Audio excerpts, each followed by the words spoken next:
First ever factory outlet Mukunda jewellers Kukatpally, Khammam, Kothapet, Somajiguda, Hanumakonda and Suchitra. నమస్తే, మీరు చూస్తున్న సుమన్ టీవీ. నేను మీ కీర్తి. ద్వాదశ రాశులకి ఏప్రిల్ 16 నుంచి 30 తారీఖు వరకు ఎలా ఉండబోతోంది తెలియజేయడానికి మనతో పాటు ప్రముఖ ఆస్ట్రాలజర్ బ్రహ్మశ్రీ నందిపట్ల శ్రీహరి శర్మ గురుగారు ఉన్నారు. నమస్తే గురుగారు. వాగర్థ విభసంపృక్తౌ వాగర్థ ప్రతిపత్తయే జగతః పితరౌ వందే పార్వతీ పరమేశ్వరౌ ఆదిత్యాయ చ సోమాయ మంగళాయ బుధాయ చ గురుశుక్ర శనిభ్యశ్చ రాహవే కేతవే నమః.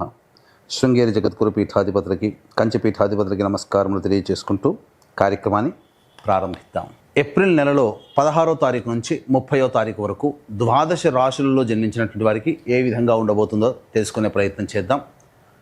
ముందుగా గమనించాల్సినటువంటిది, వీక్షించేటువంటి సుమన్ టీవీ ప్రేక్షకులు గమనించాల్సినటువంటి అంశం ఏంటంటే, చాలామంది కామెంట్స్ రూపంలో తెలియజేస్తున్నారు, చెప్పినవి కొన్ని జరుగుతున్నాయి, కొన్ని జరగట్లేవు, కారణం ఏంటి అని చెప్పి. ప్రధానంగా శాస్త్రాన్ని అనుసరించి ఎప్పుడైనా మనం వెళ్ళాలి కాబట్టి రాశి మరియు లగ్నము రెండూ ప్రధానమే. కాబట్టి ఇక్కడ ఈ యొక్క సందేహాలకన్నిటికీ కూడాను నివృత్తి చేస్తూ ఇప్పుడు క్లియర్ కట్గా ఇంకా లోతైనటువంటి విషయ పరిజ్ఞానాన్ని ప్రేక్షకులకు అందించాలనేటువంటి సదుద్దేశంతో మనం ముందుకు వెళదాం. ముఖ్యంగా అందరికీ కూడా గుర్తుపెట్టుకోండి, జన్మ లగ్నం అని ఉంటుంది, జన్మ నక్షత్రాన్ని బట్టి రాశి ఉంటుంది. కొంతమందికి date of birth, time, place తెలియవు. కాబట్టి పేరులో మొదటి అక్షరం ఏది ఉంటుందో దానిని బేస్ చేసుకొని ఆ రాశిని మనం చూసుకోవాలి. అయితే నామనక్షత్రంలో కూడా చాలామంది పొరపాటు పడుతున్నారు. కాబట్టి ఇక్కడ వాటికి సంబంధించినటువంటిది, ఉదాహరణకి శ్రీనివాస్ అనే పేరుందనుకోండి, ఏం చూస్తున్నారు? కుంభరాశి చూస్తున్నారు, కాదు, తులారాశి చూసుకోవాలి. ఇలా కాబట్టి ఎవరైనా కానీ జన్మించిన లగ్నాన్ని ఆధారంగా చేసుకొని మొట్టమొదటిగా మనం చూసుకోవాలి. జన్మ లగ్నం తెలియని వాళ్ళు కనీసం రాశి నుంచి చూసుకోవాలి. ఈ జన్మలగ్నము రాశి రెండూ తెలియనటువంటి వాళ్ళు నామ నక్షత్రం మీదుగా చూసుకోవాలనేటువంటిది విషయాన్ని ప్రేక్షకులకు తెలియజేస్తున్నాను. కాబట్టి ఈ పట్టు నుంచి మనము లగ్నాన్ని బేస్ చేసుకొని మరియు రాశిని బేస్ చేసుకునే విధంగా తెలియజేసుకునే ప్రయత్నం చేద్దాం. ముఖ్యంగా కొంతమందికి, ఉదాహరణకి ఇప్పుడు మనం మేష నుంచి మొదలు పెడుతున్నాం కాబట్టి మేషలగ్నము, ఈ మేషలగ్నము ఒక వ్యక్తికి ఉంటుందనుకుందాం. అదే మేషలగ్నంలో జన్మించినటువంటి వ్యక్తికి కన్యా రాశి, మరి ఏ రాశి ఫలాలు చూసుకోవాలి అనేటువంటి సందేహం కూడా కలుగుతుంది. కాబట్టి ఇక్కడ నివృత్తి చూస్తూ మొట్టమొదటిగా లగ్నమే ప్రధానం కాబట్టి ఎవరు ఏ లగ్నంలో జన్మించారో ఆ లగ్నాన్ని బేస్ చేసుకునే పరిహారాలు చూసుకుంటే మీకు ఖచ్చితంగా అన్నీ సరిపోతాయి. అది గుర్తుపెట్టుకోండి. లగ్నము తెలియని వాళ్ళు అప్పుడు రాశి చూసుకోవాలి. అంటే ఒకరిది మేషలగ్నం అయి ఉండి కన్యా రాశి అయితే లగ్నాన్ని మేషలగ్నంగానే ప్రధానంగా చూసుకొని ఫలితాలు బేరీజ్ వేసుకోవాలి. లేదు కన్యా రాశి అనుకున్నప్పుడు లగ్నం తెలియనప్పుడు కన్యా రాశి నుంచి చూసుకుంటే 40% వరకు మ్యాచ్ అవుతాయి. లగ్నం నుంచి చూసుకుంటే 60 to 70% వరకు మనం చెప్పేటువంటి విషయాలు మ్యాచ్ అవుతాయనేటువంటి విషయాన్ని గమనించుకోగల ప్రార్థన. ఇక వివరాల్లోకి వెళ్ళినట్లయితే, ప్రధానంగా ఈ యొక్క 12 రాశిలో జన్మించినటువంటి వారికి ఏ విధంగా ఉండబోతుందో తెలుసుకునే ముందు గ్రహ సంచారం తెలుసుకుందాం. మేషంలో రవి మరియు వృషభంలో గురువు, కర్కాటకంలో కుజువు, కన్యలో కేతువు, అలాగే మీనంలో బుధ, శుక్ర, శని, రాహు గ్రహాలు.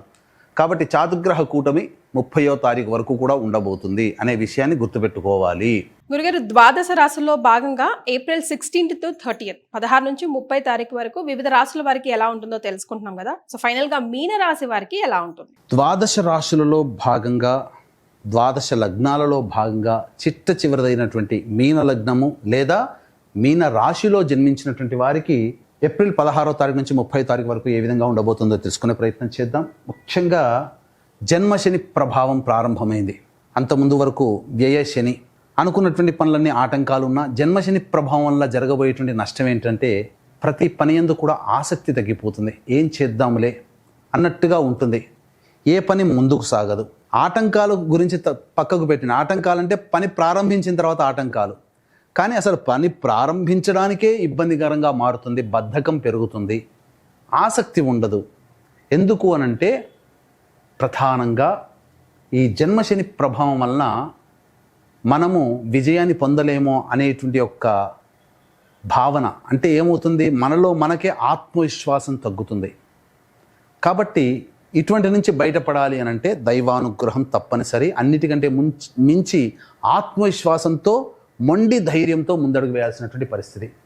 దీనికి అనుగుణంగా చూసుకున్న ఒక్క గురుగ్రహము మరియు శుక్రుడు తప్ప మిగతా గ్రహాల యొక్క ప్రభావం లేని కారణం చేత ఇబ్బందికర పరిస్థితులు. ముఖ్యంగా ఈ సంబంధించినటువంటి ఆఖరి వారంలో జీవిత భాగస్వామితో కానీ లేదా వ్యాపార భాగస్వామితో కానీ లేదా ఎవరితో కలిసి పని చేస్తున్నా వాళ్లతో కాస్త వాగ్వివాదాలు చోటు చేసుకుంటాయి, పొరపచ్చాలు వస్తాయి. కాబట్టి జాగ్రత్తలు పాటించండి. ముఖ్యంగా ధనపరమైనటువంటి సమస్యలు అధికంగా ఉండబోతున్నాయి. రుణాలు చేయాల్సినటువంటి పరిస్థితి వస్తుంది కాబట్టి జాగ్రత్తలు పాటించండి.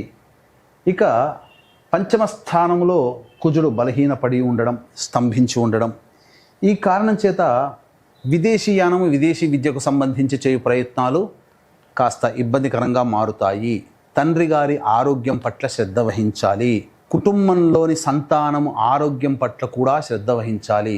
వారి అనారోగ్యము తల్లిదండ్రులకి బాధ కలుగుతుంది. ఇవన్నీ కూడా కొన్ని నెగటివ్ పాయింట్స్ ఉన్నాయి. కాబట్టి దేవతా అనుగ్రహాన్ని పొందే ప్రయత్నం చేసుకుంటూ ముందడుగు వేయాలి.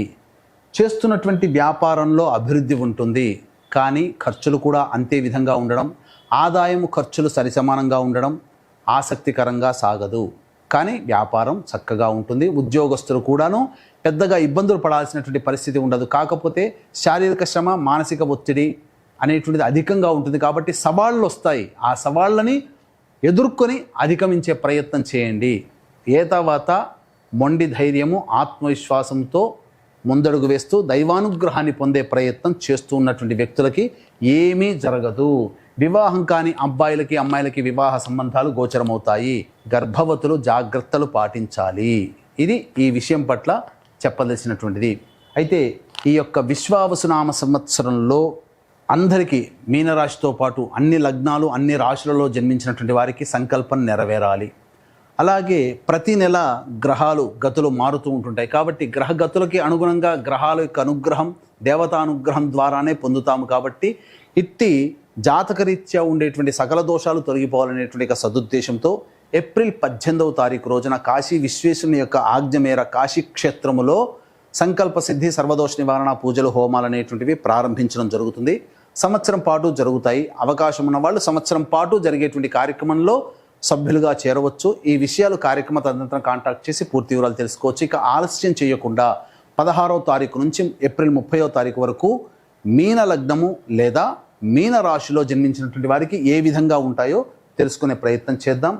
16, 17, 18వ తారీఖుల్లో ప్రధానంగా సంతాన మూలకంగా ఖర్చులు, సమస్యలు పెరుగుతాయి. పాత మిత్రుల యొక్క పరిచయం, పాత మిత్రులతో మళ్ళీ కలయికలు అనేటువంటివి జరుగుతాయి.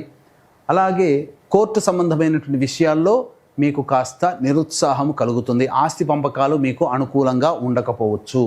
ఇక 19, 20, 21, 22వ తారీఖుల్లో చేస్తున్నటువంటి వృత్తి, ఉద్యోగ, వ్యాపారాల్లో ప్రోత్సాహం లభిస్తుంది.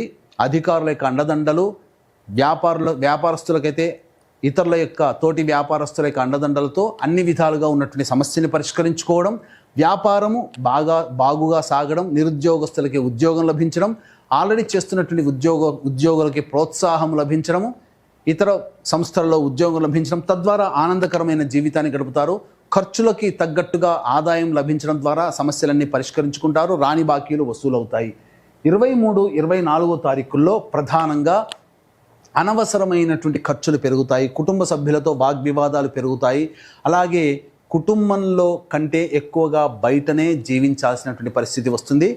అనవసరమైన ప్రయాణాలు చేయాల్సి వస్తుంది. 25, 26వ తారీఖుల్లో ప్రధానముగా భార్యాభర్తల లేదా వ్యాపార భాగస్వాముల మధ్య పొరపచ్చాలు వచ్చే అవకాశం ఉంటుంది. కాబట్టి జాగ్రత్తలు పాటించండి.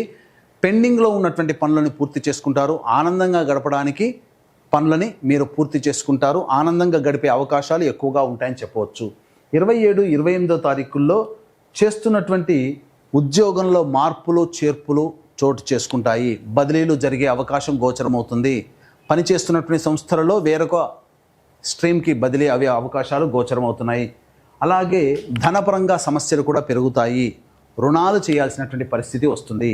29, 30వ తారీఖుల్లో ఇతరుల యొక్క సహాయ సహకారాలతో మీకున్నటువంటి పనులని చక్కబెట్టుకుంటారు. సోదర సోదరిమణులతో మంచి సత్సంబంధాలు నెలకొల్పుకుంటారు. కొత్త వ్యక్తుల పరిచయ ప్రభావం అవుతుంది. అన్ని విధాలుగా ఆనందదాయకంగా ఉంటుంది. ధనపరమైనటువంటి సమస్యలు తీరుతాయి, రాని బాకీలు వసూలు అవుతాయి, అవసరానికి ఖర్చులకి మించినటువంటి ఆదాయం లభించడం ద్వారా ఆనందంగా జీవితాన్ని గడుపుతారని చెప్పవచ్చు. ఏతావాత చెప్పొచ్చేది ఏమిటంటే 23, 24, 27, 28 తారీఖుల్లో ప్రశాంతత లేని జీవితము, ఖర్చులు అధికంగా ఉంటాయి కాబట్టి జాగ్రత్తలు పాటించండి. ఇది ఈ విషయంగా చెప్పవచ్చు. మరి మీన రాశిలో జన్మించిన మహిళలకు ఎలా ఉంటుందో కూడా తెలియజేయండి గురుగారు. ఇక మీన లగ్నము లేదా మీన రాశిలో జన్మించినటువంటి మహిళలకి ప్రధానంగా సమస్యలు అధికంగానే ఉంటాయి, బాధ్యతలు కూడా అధికంగానే ఉంటాయి. కోల్పోయిన చోట తిరిగి గౌరవాన్ని పొందుతారు. ఆ గౌరవాన్ని నిలబెట్టుకోవడం కోసం ఎక్కువగా శారీరక శ్రమ, ఒత్తిడికి గురవ్వాల్సినటువంటి పరిస్థితి. ఏది ఏమైనప్పటికీ కూడాను వాక్కుని అదుపులో ఉంచుకుంటే కుటుంబ సభ్యుల ప్రేమ, అభిమానాలు తిరిగి పొందుతారు. ముఖ్యంగా 23, 24వ తేదీల్లో గర్భవతులు జాగ్రత్తలు పాటించాల్సినటువంటి పరిస్థితి. వివాహం కాని అమ్మాయిలకి వివాహ సంబంధాలు కుదురుతాయి. అలాగే వ్యాపారం చేసుకునేటువంటి మహిళలకి ప్రోత్సాహం అధికంగా ఉంటుంది. కాకపోతే అప్పులు చేయకుండా ఉన్న వాటితోనే సరిపుచ్చుకునే ప్రయత్నం చేయండి. అన్ని విధాలుగా బాగుంటుందని చెప్పవచ్చు. రైట్. వీరిరువురు కూడా ఎలాంటి పరిహారాలు పాటించాలంటారు?